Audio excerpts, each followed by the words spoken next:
ଏରା ସବୁ ପାପ ଅର୍ଜୁଛୁ ତୁ ନରକକୁ ଯିବୁ।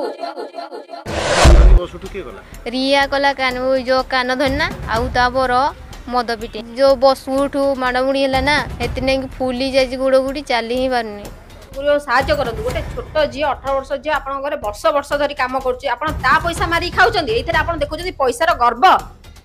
ରଖୁଥିଲେ କାହିଁ? ଯଦି ରଖିଲେ ତାକୁ ମାଡ଼ ମାରିବାକୁ ଆପଣଙ୍କୁ ଅଧିକାର କିଏ ଦେଲା? ଆପଣଙ୍କୁ ତାକୁ ମାଡ଼ ମାରିବାକୁ ଆପଣଙ୍କୁ ଅଧିକାର କିଏ ଦେଲା? ଆପଣଙ୍କୁ ତାକୁ ମାଡ଼ ମାରି ଘରେ କୋଉଠି କଣ ରହିଯାଇଛି କଣ ହେଇଛି ଏମିତି ଛୋଟ ମୋଟ ଭୁଲ ହୁଏ, କିନ୍ତୁ ଗୋଟେ ଆପଣ ଏତେ ପଇସାର ଆପଣଙ୍କର ଗର୍ବ, ଆପଣ ଗୋଟେ ଉଚ୍ଚ ସ୍ଥାନରେ ଅଛନ୍ତି ବୋଲି ଗୋଟେ ଆପଣ କଳାକାର ହେଇକି ଗୋଟେ ଏମିତି ନିଚ କାମ କେମିତି କରିପାରୁଛନ୍ତି? ଆପଣଙ୍କ ସ୍ୱାମୀ ବି ତା ଦେହରେ ସାଥ ଅଛନ୍ତି। ଆପଣ ଯୋଉ ଫିଲ୍ମ କରୁଛନ୍ତି ଗୋଟେ ଚର୍ଚ୍ଚିତ ଚେହେରା, ଆପଣ ଗୋଟେ ଭଲ କଳାକାର ନାମରେ ଆପଣ ପରିଚିତ ହେଇଛନ୍ତି। ଏଇଠୁ ଜଣା ପଡୁଛି ଆପଣ ଯୋଉ ଫିଲ୍ମରେ ନିରୀହ ଚେହେରା ଦେଖାଉଛନ୍ତି ଆ ପଛରେ ଗୋଟେ ଖଳ ନାୟିକା ଲୁଚିକି ରହିଛି। ଆପଣଙ୍କ ସ୍ୱାମୀ ଗୋଟେ ଖଳ ନାୟକ। ଗୋଟେ ଛୋଟ ଛୁଆଟାକୁ ଆପଣ ବିୟର ବୋତଲରେ ବାଡଉଛନ୍ତି। ଏ ପଇସା ଦେଖୁଛନ୍ତି? ଆଜ୍ଞା ପଇସା ଯଦି ଦେଖୁଛନ୍ତି ମଣିଷକୁ ମଣିଷ ହିସାବରେ ଦେଖନ୍ତୁ, ପୋକ ମାଛି ଭଳିଆ ଦେଖନ୍ତୁନି। ଆଜି ପଇସା କାଲି କି ନାହିଁ ଆଜ୍ଞା। ଏ ଜୀବନରେ କଣ ଆଜି ଜୀବନ କାଲି କି ନାହିଁ। ଏତେ ଗର୍ବ ଅହଙ୍କାର କାହିଁ ପାଇଁ? ଯଦି ପାରୁଛ ଥରେ ସ୍ୱର୍ଗ ଦ୍ୱାରା ବୁଲି ଆସ, ବୁଝିପାରିବ ଗର୍ବ ଅହଙ୍କାର ଧନ ସମ୍ପତ୍ତି ସବୁ ସେଇଠି ହିଁ ଶେଷ। ତେଣୁକରି ମଣିଷକୁ ମଣିଷ ଭଳିଆ ଦେଖ। ଆଉ ଏଇ ଯୋଉ ରିୟା ଯୋଉ ଭଳିଆ କାମ କରିଛି, ଯୋଉ କାମ ନୁହଁ ତ ଗୋଟେ ମାନେ ଲୋକ ଲଜ୍ଜା ଭଳିଆ କାମ କରୁଛି, ଗୋଟେ କଳାକାର ହେଇ ଗୋଟେ ଭଲ ଅଭିନେତା ହେଇକି ଯୋଉ କୁକର୍ମ କରୁଛି, ଛୋଟ କାମ ଗୁରା କରୁଛି, ନିଚ କାମ କରୁଛି, ସେ ଗୋଟେ ବହୁତ ବଡ ଭୁଲ କରୁଛି। ଗୋଟେ ଛୋଟ ଝିଅଟା ଉପରେ ହାତ ଉଠେଇବା ସେଇଟା ସବୁଠୁ ବଡ ଅପରାଧ। 18 ବର୍ଷ ଝିଅକୁ ନେଇ ଗୋଟେ କାମ କରୁ, ବାହାରକୁ ଯାଉଛୁ, ବାହାର ପଟୁ ଲକ୍ କରିଦେଇ ଯାଉଛୁ, ପୁଣି ତାପରେ ସବୁ ଦୋଷ ଆରୋପ ଲଗାଉଛୁ।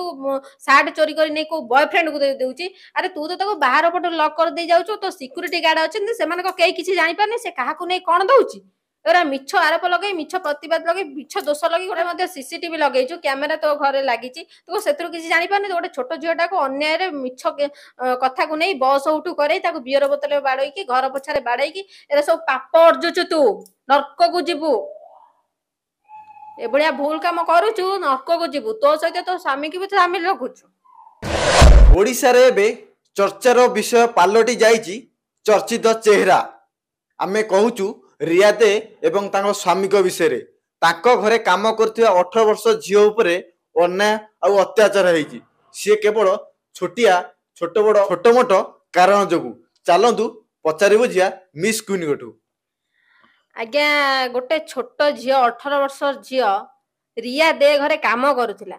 ଆଉ ତାଙ୍କ ଘରେ କାମ କରିବାର ବହୁତ ଦିନ ହେଇଗଲାଣି। ଏମିତି ଛୋଟ ମୋଟ ଘଟଣା ପାଇଁ ରିୟା ଆଉ ତାଙ୍କ ସ୍ୱାମୀ ତାଙ୍କ ଉପରେ ଅତ୍ୟାଚାର କରୁଛନ୍ତି। ପୁଣି କଲା ଭଳିଆ କରୁନାହାନ୍ତି ଆଜ୍ଞା, ମାଡ ଉପରେ କଥା ଯାଇଛି। କାହିଁକି ନା ସେମାନେ ଗୋଟେ ଛୋଟ ଝିଅକୁ ଅତ୍ୟାଚାର ଅନ୍ୟାୟ କରୁଛନ୍ତି, ପୁଣି ଗୋଟେ ସାର୍ଟ ପାଇଁ। ସିଏ ଆଜ୍ଞା କୁଆଡେ ଗୋଟେ ଯିବାକୁ ବାହାରିଥିଲେ, ଗୋଟେ ଝିଅ, ଛୋଟ ଝିଅ ଯୋଉ କାମ କରୁଥିଲା ତାଙ୍କ ସାର୍ଟ ପ୍ୟାଣ୍ଟ ଭାଙ୍ଗିକି ଥୋଇଥିଲା। ଯେତେବେଳେ ସେ ପିନ୍ଧିବାକୁ ବାହାରିଲେ ସେତେବେଳେ ସିଏ କହିଲା ସାର୍ଟ କୁଆଡେ ଗଲା? ସେ କହିଲା ମୁଁ ଜାଣିନି, ମୁଁ ତ ଏଠି ଭାଙ୍ଗି ଭୁଙ୍ଗି ରଖିଦେଲି, ମୁଁ ଜାଣିନି। ଆଜ୍ଞା ଏଇ କଥା ପାଇଁ ସେ ତାଙ୍କୁ ପଦାରୁ ତାଲା ପକେଇ ଦେଇ ପଳେଇଲେ। ତାପରେ ସେ ଫୋନ କଲେ, ଛୋଟ ଝିଅଟା ଯଦି ନ ଉଠେଇଲା ସେ ଘରକୁ ଫେରିଲା ବେଳେ ତାକୁ ଡାକିକି ତାକୁ ଉଠ ବସ କରେଇଲେ। କହିଲେ ତୁ ଉଠ ବସ, ଆମକୁ ଯେମିତି ହଇରାଣ କରୁଛୁ ତୁ ସେମିତି କଷ୍ଟ ପା, ହଇରାଣ ହଉ। ଛୋଟ ଝିଅ ଯେତେବେଳେ କହିଲା ମୋ ଗୋଡ ହାତ ବିନ୍ଧୁଛି, ମୁଁ ହେଇପାରିବିନି, ତାକୁ ଆଜ୍ଞା ଅଭାଷା ଭାଷା ଗାଳି ଦେଲେ। ଗାଳି ଦେଇ ଆଜ୍ଞା ତାକୁ ବିୟର ବୋତଲ ଆଉ ଯୋଉ ଘର ପୋଛା ହୁଏ ସେଥିରେ ଆଜ୍ଞା ମାଡ ଦେଇଛନ୍ତି। ଆଜ୍ଞା ଏମିତି କରିବାଟା କେତେ ଦୂର ଠିକ? ଗୋଟେ ଛୋଟ ଝିଅ, ସିଏ ଆଜ୍ଞା କଣ ଭୁଲ ଭଟକରେ କୋଉଠି କଣ ରହିଯାଇଛି କଣ ହେଇଛି, ଏମିତି ଛୋଟ ମୋଟ ଭୁଲ ହୁଏ, କିନ୍ତୁ ଗୋଟେ ଆପଣ ଏତେ ପଇସାର ଆପଣଙ୍କର ଗର୍ବ, ଆପଣ ଗୋଟେ ଉଚ୍ଚ ସ୍ଥାନରେ ଅଛନ୍ତି ବୋଲି ଗୋଟେ ଆପଣ କଳାକାର ହେଇକି ଗୋଟେ ଏମିତି ନିଚ କାମ କେମିତି କରିପାରୁଛନ୍ତି? ଆପଣଙ୍କ ସ୍ୱାମୀ ବି ତା ଦେହରେ ସାଥ ଅଛନ୍ତି। କଥା ଉଠୁଛି ସେ ଝିଅଟି ତାଙ୍କ ରିୟା ଦେଙ୍କ ଘରେ 2 ବର୍ଷ ହେଲାଣି କାମ କଲାଣି, କିନ୍ତୁ ଏପର୍ଯ୍ୟନ୍ତ ତାଙ୍କୁ ମାତ୍ର 10,000 ଟଙ୍କା ଦିଆଯାଇଛି।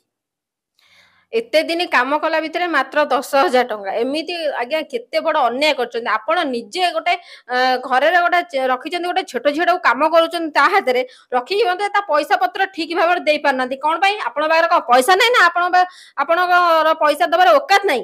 ଯଦି ଓକାତ ନାହିଁ ସେ ଝିଅଟାକୁ ରଖୁଥିଲେ କାହିଁ? ଯଦି ରଖିଲେ ତାକୁ ମାଡ ମାରିବାକୁ ଆପଣଙ୍କୁ ଅଧିକାର କିଏ ଦେଲା?